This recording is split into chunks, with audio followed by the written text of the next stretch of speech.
ولسمشر محمد اشرف غني ان یو کال وړاندې د عامه نظم پولیسو د پخوانی قومندان زمری پیکان د نیولو امر ورکړی و.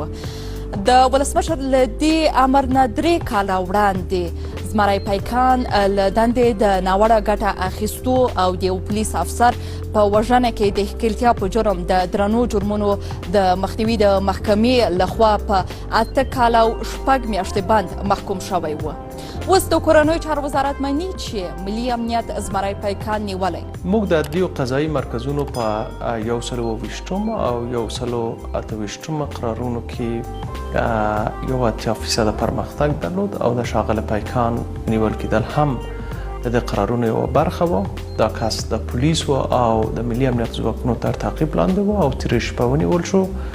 په تېرو 6 میاشتو کې د څارنوالۍ 2030 قرار تطبیق شوی او په دې رابطه 2600 تنه متهمین، مظنونین او محکومین د لوی څارنوالۍ له محترم ادارې سره په هماهنګۍ نیول شوي دي.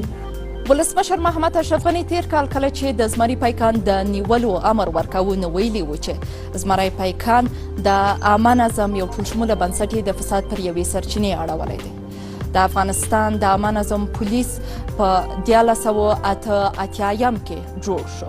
د کورنیو چارو وزارت د دغه بنسټ د جوړېدو هدف د سړک غاړې د ماینونو او د ځانمرګي بریدونو مخنیوی بللی و.